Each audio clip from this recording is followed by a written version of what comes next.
चुनावों के चलते सियासी सरगर्मी उत्तर प्रदेश में तेज है। अखिलेश यादव 10 में से 10 सीटें जीतने का झंडा बुलंद किए हुए हैं, तो वहीं बीजेपी को भी पता है कि इन 10 सीटों पर जीत उनके लिए बहुत जरूरी है। इस बीच बहराइच में हुई हिंसा ने योगी विरोधियों को उत्तर प्रदेश सरकार को घेरने का मौका जरूर दे दिया, लेकिन योगी सरकार ने इस हिंसा को मात्र 100 घंटों में समेट दिया। हिंसा के तुरंत बाद सीएम योगी आदित्यनाथ ने इस पूरे मामले पर नजर बनाई थी और अधिकारियों से पल पल का अपडेट ले रहे थे। कैसे सीएम योगी ने बहराइच के मुद्दे पर विपक्ष का वार बेकार किया, ये पूरी डिटेल आपको बताएंगे। और ये डिटेल बताएं उससे पहले एक बड़ी खबर आपको बता दूं। उत्तर प्रदेश के डीजीपी प्रशांत कुमार बैठक में मौजूद रहे। एडीजी लॉ एंड ऑर्डर भी बैठक में मौजूद। बहराइच हिंसा को लेकर मुख्यमंत्री योगी आदित्यनाथ ने यह बैठक ली है। लखनऊ में ऑफिसर्स के साथ आधे घंटे तक उनकी मीटिंग चली। सीएम योगी आदित्यनाथ को पूरे मामले की जानकारी दी गई है। डीजीपी प्रशांत कुमार इस बैठक में मौजूद थे। एडीजी लॉ एंड ऑर्डर भी इस बैठक में मौजूद थे। सीएम योगी आदित्यनाथ बहराइच हिंसा के बाद से लगातार एक्शन में है। यूपी पुलिस ने राम गोपाल मिश्रा की हत्या के 5 आरोपियों को गिरफ्तार कर लिया है। योगी के एक्शन, उत्तर प्रदेश पुलिस के रिएक्शन के बाद विरोधियों में क्यों टेंशन है, आपको बहराइच की एक्सक्लूसिव रिपोर्ट दिखाते हैं।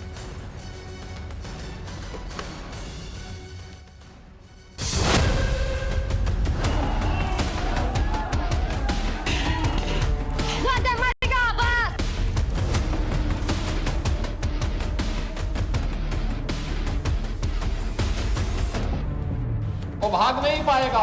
एक जगह से सब कुछ वहीं से उसको पता ही नहीं लगेगा, लेकिन अगले चौराहे पर इससे पहले कि कुछ हो तब तक राम नाम सत्य है की बात सामने आ जाएगी।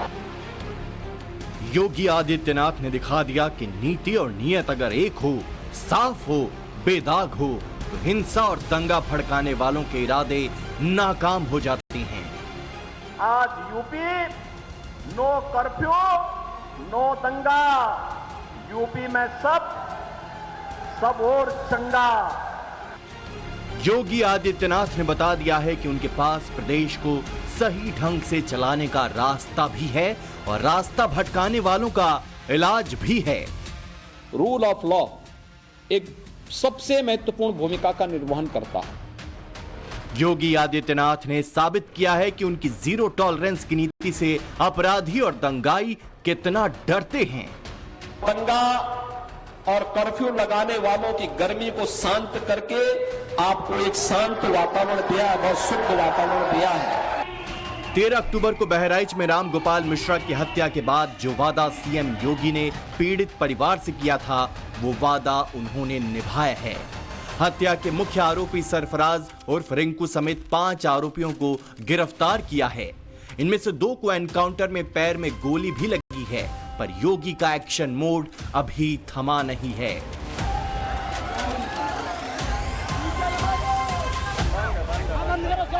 तेरह अक्टूबर को बहराइच के महाराजगंज में शुरू हुई हिंसा ने जब भयानक रूप लिया, तो सीएम योगी ने सीधे यूपीएसटीएफ चीफ अमिताभ यश को ग्राउंड पर उतार दिया। योगी के ऑर्डर पर पुलिस के एक्शन के बाद जो बवाल दंगे का रूप ले सकता था, उस पर तुरंत फुल स्टॉप लगा दिया गया। 15 अक्टूबर सीएम योगी पीड़ित परिवार से मिले और दोषियों पर कठोरतम कार्रवाई करने का भरोसा दिया। 2 दिन बाद ही यूपी पुलिस ने 5 आरोपियों को गिरफ्तार कर लिया। तत्काल प्रभाव से एरिया में इंटरनेट सेवा बंद की गई ताकि किसी तरह की अफवाह ना फैल सके। योगी सरकार पर सवाल उठाने वाली यूपी की पुलिस पर भी अब सवाल उठा रहे हैं। सवाल यह है कि आखिरकार उस दिन पुलिस क्या कर रही थी और इतनी बड़ी घटना को रोकने में पुलिस नाकाम क्यों रही, और ये पूछना वाजिब भी है। यूपी में बीते 7.5 साल में कानून व्यवस्था चाकचौबंद हुई है, इसमें किसी को कोई शक नहीं है। मुख्यमंत्री योगी आदित्यनाथ की छवि भी कानून का पालन कराने वाले सख्त नेता के तौर पर बनी है। और ये बात भी सच है कि योगी राज में बीते 7.5 साल में कोई दंगा भी नहीं हुआ, लेकिन बहराइच की ये घटना ये बताने के लिए भी काफी है कि कानून का इकबाल कायम करने के लिए मुख्यमंत्री योगी आदित्यनाथ को इस मोर्चे पर बहुत कुछ करना बाकी है। पर योगी आदित्यनाथ जिस नियम के हिसाब से काम करते आ रहे हैं, इस घटना के बाद भी उन्होंने वही किया। योगी अगर कानून तोड़ने वालों को सजा देते हैं तो वहीं कानून का पालन ना करवा पाने वाले लापरवाह पुलिस वालों को भी नहीं बख्शते। हरदी थाना प्रभारी और महसी चौकी प्रभारी को निलंबित किया गया। गोरखपुर, प्रयागराज और वाराणसी जोन में दुर्गा विसर्जन के दौरान हिंसा की घटनाएं सामने आई थीं। यूपी के डीजीपी प्रशांत कुमार ने इन सभी जोन के एडीजी से रिपोर्ट तलब की है।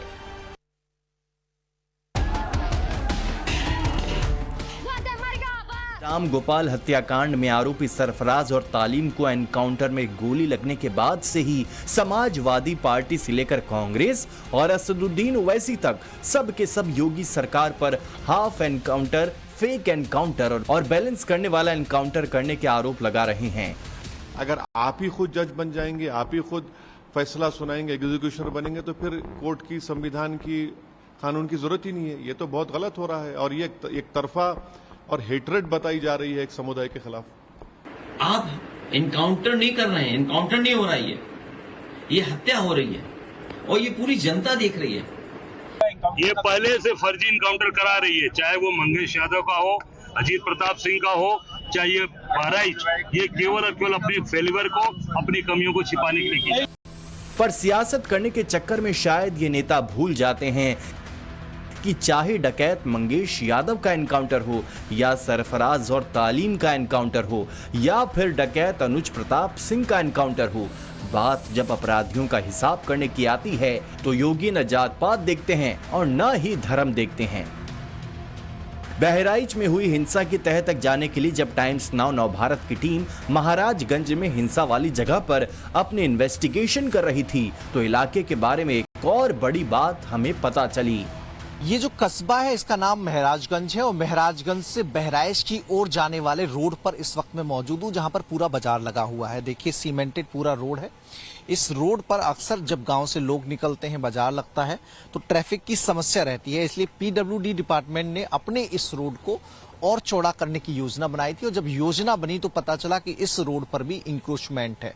जो सरकारी जमीन रोड के इधर उधर छोड़ी जाती है वहां पर भी लोगों ने अपने मकान बना लिए हैं। तो इस अवैध अतिक्रमण को हटाने की तैयारी हिंसा से काफी पहले शुरू कर दी गई थी। जो निर्माण अवैध रूप से बनाए गए थे उन्हें प्रशासन ने चिन्हित भी किया था।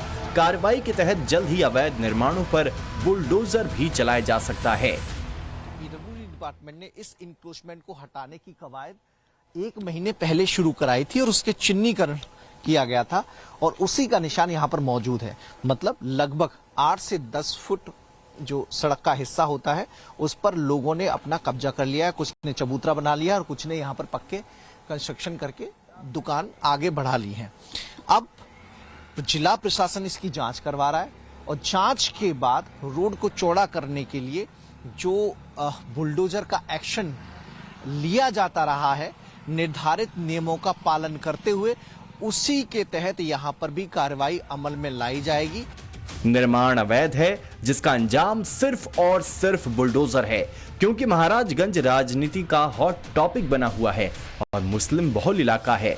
इसलिए पुराने कई वाकयों की तरह ही यहाँ बुलडोजर एक्शन पर योगी आदित्यनाथ को कटघरे में खड़ा करने की कोशिश जरूर की जा सकती है। इसलिए अवैध निर्माण तोड़ने पर यहाँ की मुस्लिम आबादी क्या कह रही है ये बताना भी जरूरी है।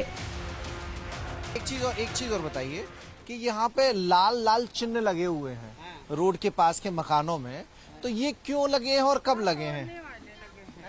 ये जो हाईवे रोड बनेगी इसीलिए लगे हैं कि ये घर फालतू है, रोड पे रहेंगे तो इसलिए लगे हैं कि ये तोड़ दिए जाएंगे। अच्छा, तो मतलब आगे बढ़ा जो लोग लेते हैं उनके घरों को तोड़ेंगे फिर? जी जी। तो ये जो अतिक्रमण का निशान लगा है तो ये पुराना लगा है, तो इसकी कार्रवाई से आप लोगों को कोई गुरेज नहीं है ना? हाँ, इससे कहूँ गुरेज नहीं।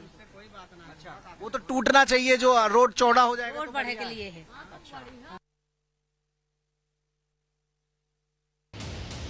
जो जैसा करेगा वो वैसा भरेगा। योगी सिर्फ ये कहते नहीं हैं बल्कि करके भी दिखाते हैं। राम गोपाल मिश्रा को गोलियों से छलनी करने के आरोप में गिरफ्तार सरफराज और तालीम यूपी पुलिस से माफी की भीख मांग रहे हैं।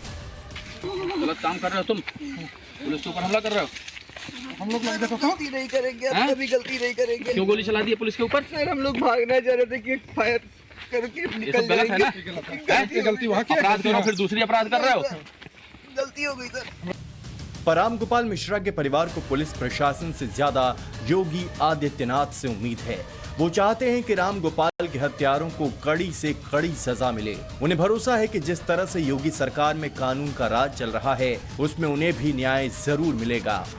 जो हमारे मुख्यमंत्री योगी आदित्यनाथ जी हैं, जो करना चाहेंगे वही करेंगे। बाकी हम लोगों को और किसी से अपेक्षा कोई नहीं है। ये जो है हमको पुलिस पे शंका है अच्छी तरीके से कि ये मिले, बस हमको खाली इंसाफ चाहिए।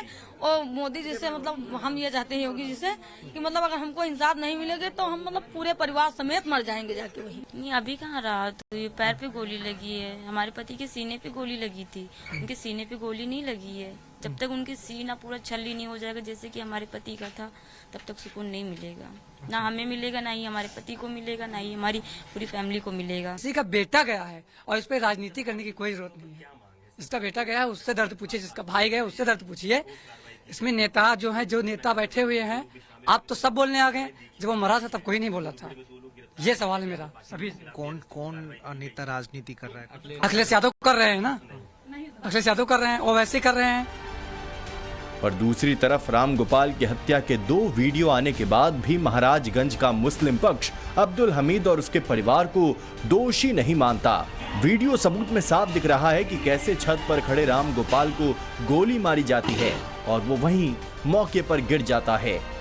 दूसरे वीडियो में रामगोपाल की लाश को छत से नीचे ले जा रहे उनके परिजनों पर अब्दुल हमीद के घर से पत्थरबाजी की जाती है। साथ ही एक आरोपी बंदूक के साथ नजर आता है। पर महाराजगंज में रहने वाले मुस्लिम अब्दुल हमीद और सरफराज को बेकसूर बता रहे हैं। बेकसूर है भैया, उनकी कोई गलती ना है। उन लोग बहुत सीधे, बहुत अच्छे, लड़कन की कोई गलती नहीं है। आंगन में अब्दुल हमीद का आंगन में बहुत आदमी था। वो अब्दुल हमीद हो रहे कमरे में बंद थे। नहीं, जो वीडियो वायरल हो रहा है उसमें तो बॉडी ले जा रहे हैं तो नीचे से पथराव हो रहा है, तो वहाँ तो बाकी और कोई दूसरे पक्ष का तो कोई नहीं था। वो उन्हीं लोग पथराव कर रहे थे। नोच नोच के खाई, कोई चीज नहीं है। कहा खाई लिखा बारू फाँक ली, जौन रहा है तो सब बटोर ले गए। पैसा खाने पीने की दिक्कत है, खाने पीने की दिक्कत है, साबुन सोडा नहीं है, बच्चे रो रहे हैं। रामगोपाल हत्याकांड में लगातार पुलिस अपनी जांच में जुटी है। योगी सरकार तनाव को काबू करने में भी सफल रही है। इसके साथ ही यूपी पुलिस के प्रदेश भर में अपराध के खिलाफ जीरो टॉलरेंस की रणनीति ने भी अपना काम किया है। बिना गोली के अपराधियों को यूपी पुलिस ने ढेर किया है। यूपी पुलिस के मुताबिक 7.5 साल में 81,196 अपराधियों को कोर्ट में प्रभावी पैरवी के जरिए सजा दिलाई गई है। 54 अपराधियों को मृत्यु दंड की सजा मिली है। महिला अपराध से जुड़े मामलों में 28,700 अपराधियों को सजा मिली है। यूपी के 69 चिन्हित माफिया और उनके गिरोह के 29 अपराधियों और टॉप 10 कैटेगरी के 496 अपराधियों को सजा दिलाई गई है।